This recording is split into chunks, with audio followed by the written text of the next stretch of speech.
Det så mye som sies om Midtøsten, at jeg bestemte meg for å reise ned hit for å oppleve det selv. Og Israel et sammensatt, mangfoldig og bemerkelsesverdig land. En smeltedigel mellom øst og vest. Her det kristne jøder og arabere som lever sammen i et demokrati som over 60 år gammelt. Dette skal bli veldig spennende.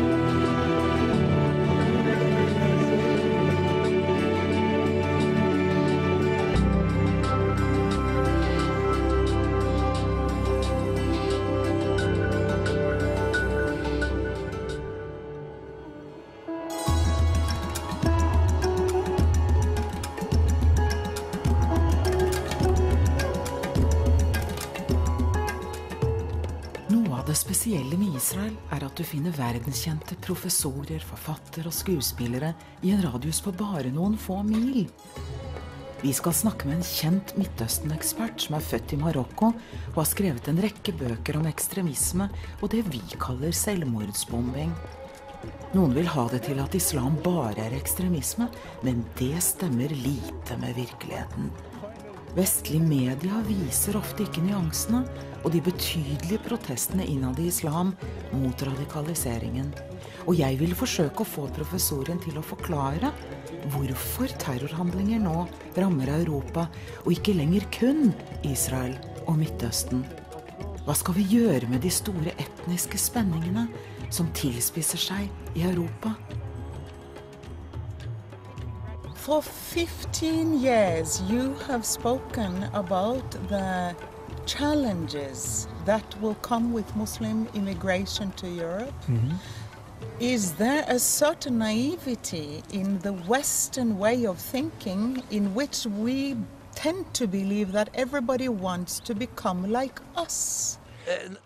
It's more than a naivete, it is wishful thinking.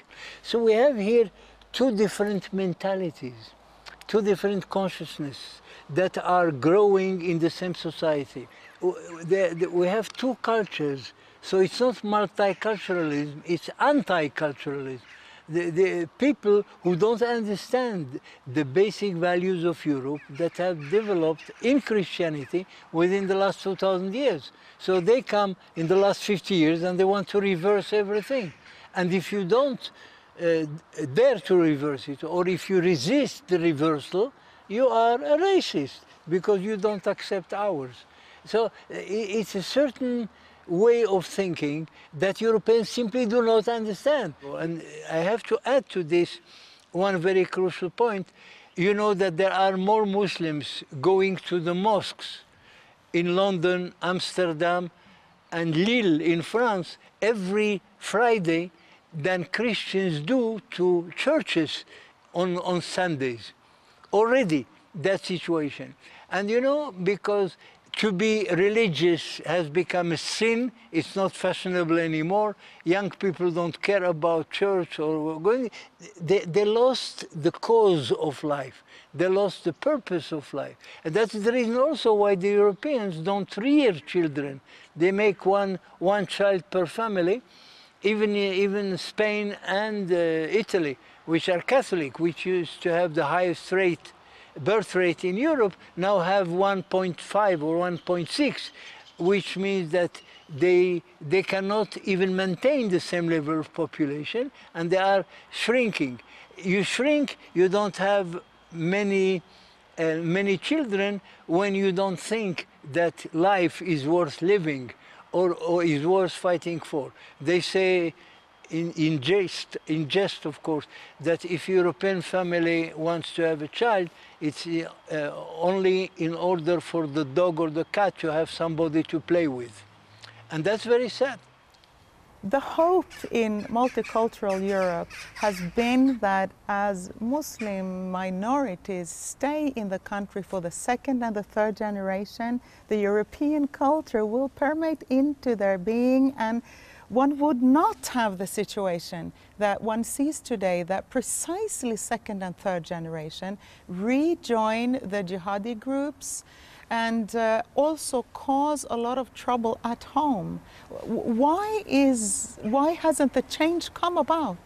Well, the main reason is that, as I said before, these young people who were born and grew up in Europe are educated not by the school system, which is European, and it could inject into them European thought, but they were permitted, in the name of multiculturalism, to go to schools in Urdu or in Arabic or whatever, paid by the government. So these people, and besides, they get some education in Sunday schools and so on at home, which is a religious Muslim and so on. So these people are really imbued with the original culture of their country, and they keep respecting it. I can give you an example.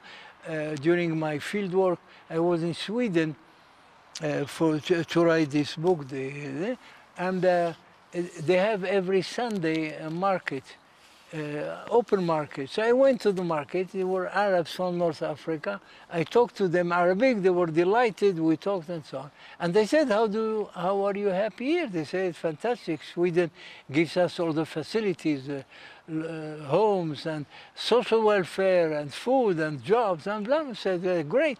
So you should be very happy that you are here. He said, no, there is only one problem that bothers me. He said, now I am a Swede, and I cannot take the Swedish flag, which has a cross on it, as my national flag. So I said, so what do you want? You come here as a refugee, they take you in, they give you all those goodies, and you want to oblige them to change their national symbols? That's what you expect? He said, yes, I can't accept it. I am a Swede like all the others.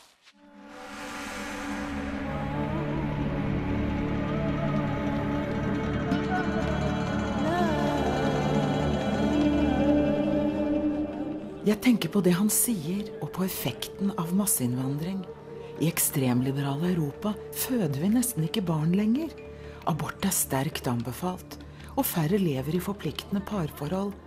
Både kristne, jøder og muslimer latterliggjøres. I andre kulturer elsker man barn. Det er en sterk familiekultur og en kompromissløs åndelig religion med vekt på indre verdier og viljen til å underkaste seg Gud. Det er antagelig kun et tidsspørsmål, før landene i nord endres og andre folkeslag overtar i et utdøende Europa.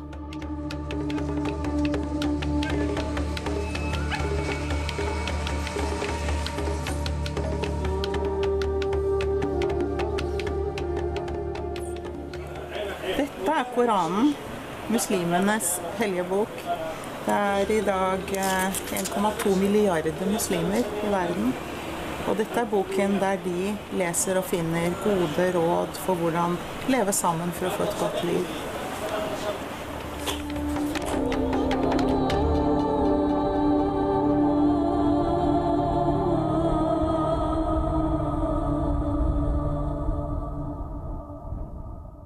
You are one of the leading experts in the Middle East on suicide bombings and Islamikaze. And we're here with one of your books. You've been writing over 40 books for many years on this issue. To us Europeans, it's such a different statement when we hear Hamas say, we wish for death as you wish for life. How can this be explained? Well, even the Hamas, when they say that, they don't really mean that, because everybody instinctively wishes to live, not to die. But it needs an explanation, because they are usually underdogs. In their confrontation with the West or with Israel, they lose all their wars and so on. So they say that this, what you call by error, suicide bombing, I'll explain why it is by error, is our nuclear arms. because this is something that the West can do nothing against it, because they never know who will come from where and blow up in their minds. And therefore, as a nation develops nuclear weapons, they develop their culture of death. So this is to take into consideration. Now in Islam, as in other cultures, to commit suicide is forbidden by Islamic law, because the soul belongs to Allah. And therefore you cannot unilaterally decide to take it from the possession of Allah. Only He can decide what and therefore what they developed is their new literature of what I call the Islamikaze. Why Islamikaze? Islamikaze is obviously the mixture of Islam and kamikaze. Because the kamikaze in World War II, when Japanese with their airplanes were crashing on American aircraft carriers in the Pacific, they did not commit suicide. Because if you want to commit suicide, you do it in the comfort of your home. You don't need to go somewhere in the middle of people who can disturb you. So this is obviously not suicide, especially that it is forbidden, as I said, in Islam. The kamikaze did it for their country, for the emperor. And therefore they went not to kill themselves, they want to crush the American aircraft carriers, which endangered the security of Japan. In other words, it's some kind of ultimate weapon, then they can do it. And you will notice that in both Japanese and Islamic culture, not the will to kill oneself is the prevailing motive, as I said, but the damage they can do to others, even if in the process they have to sacrifice themselves. And therefore in Islam, you will understand, it's called self-sacrifice. It's not suicide bombing, and this is a big difference. And therefore this is what everybody has to understand, that when Hamas or any other extremist Islamic does this, what we call suicide, and it's, again, I repeat, erroneous, it's an Islamikazi act of killing others while being ready to sacrifice oneself. Because when you sacrifice yourself in the middle of killing the enemy, of causing damage to the enemy, then you become a shaheed, a martyr. And to become a shaheed is an honor, because you go straight to sit near the throne of God in heaven.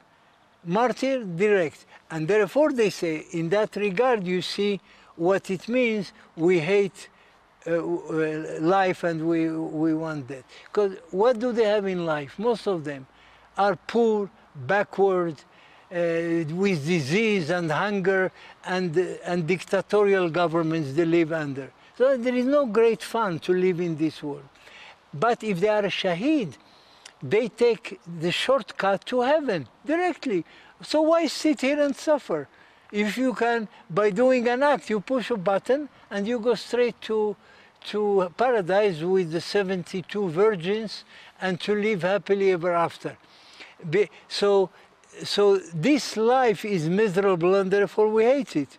That life in paradise, that's the real life, and therefore we want it. So even though it sounds like an attractive slogan, it has a meaning, and we have to understand it. What is the meaning of this story? And in that regard, you can say it's expanding, because the first to do that were the Shiites. Shiites in Lebanon, they did it against the Americans and so on. But others like Hamas, which is Sunnite, and other Sunnite groups, learned from that. They said this is very effective as a tool of struggle against Israel, Zionism, the Americans, the West, and so on and so forth. If it is useful, so we can adopt it. And therefore, little by little, it spread to other Islamic movements, Sunnites, which have nothing to do with the Shiite, and it is used today from ISIS to Hamas, and from Jabhat al-Nusra in Syria to Boko Haram in Africa.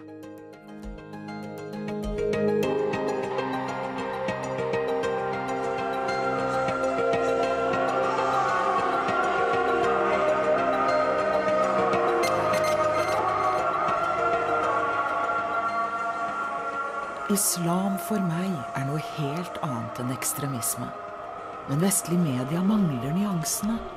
Jeg vokste opp med tradisjonelle muslimer i Afrika og vet hvilken urett vi gjør når vi fremstiller islam uten å vise mangfoldigheten. Jeg har bare gode minner om troende muslimer som ga mye til de fattige, ba flere ganger om dagen, var vennlige, gavmilde personer, som tok seg av de gamle og familien med en sterk tro på Gud. Det er et eksempel for oss i ekstremliberale Europa, der så mange lever ensomt og isolert, uten indre verdier. Og Gud er stor. Han er skaperen av alle ting. Alle folkeslag bør takke ham for livets gave og be om fred i en verden som er alt for ofte preget av konflikt og det onde.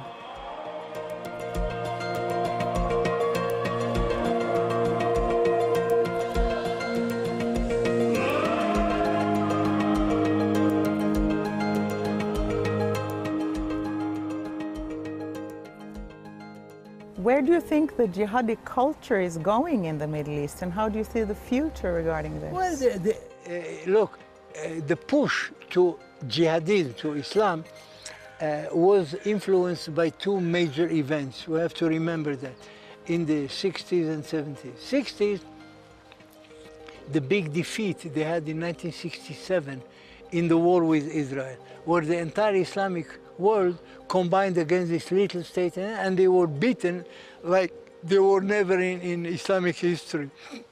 And they sit there and wonder, what happens? This tiny nation can beat all this big Muslim universe and so on.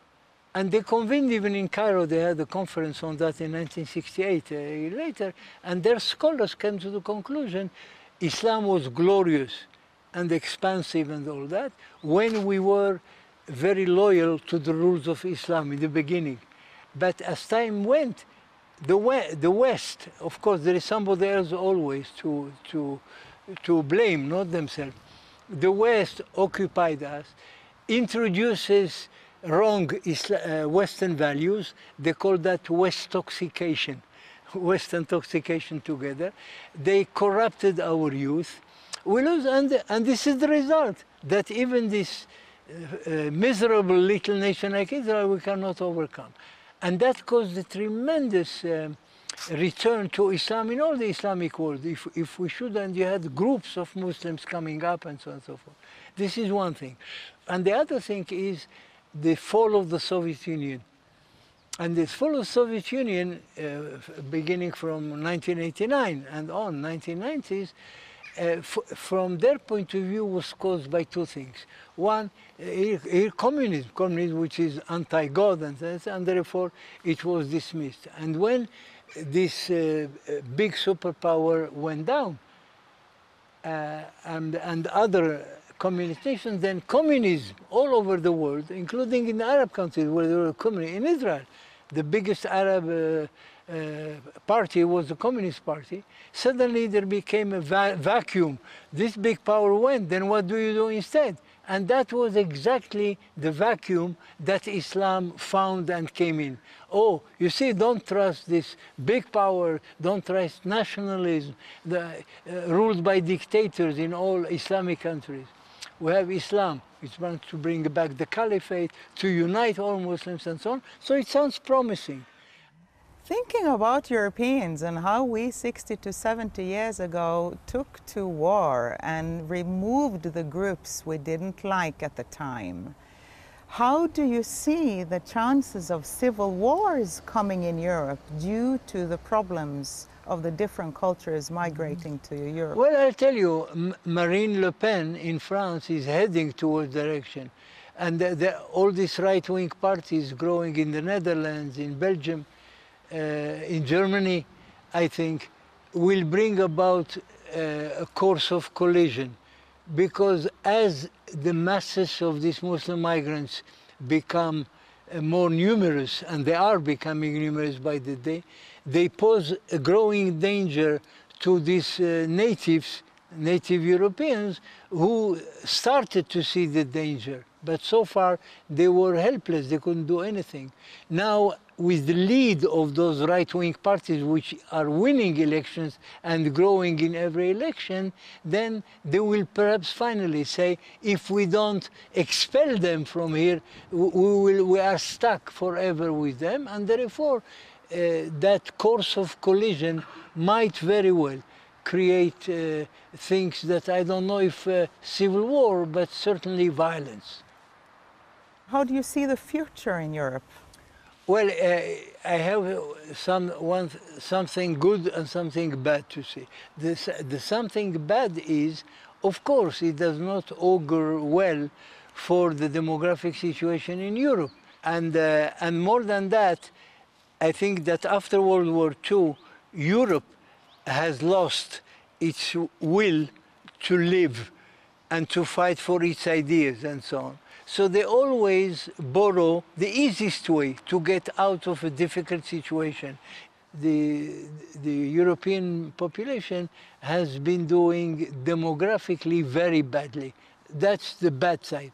The good side is, and that is one of the reasons why the EU was enlarged from 12 to 27, is precisely to add Christians from Eastern Europe, and there are Polish and Romanians and so on and so forth, and they flood Western Europe. So there are these two trends working together. Which one will win ultimately, who knows?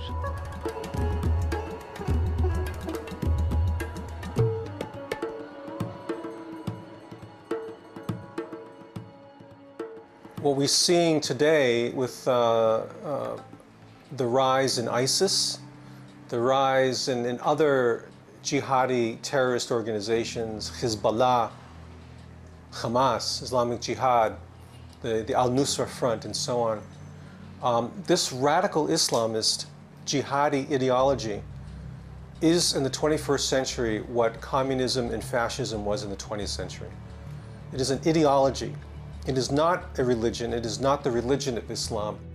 The sooner the West wakes up and understands that radical Islamism aims to destroy liberal democracies, that this is their goal, this is their dream, the better off it will all be.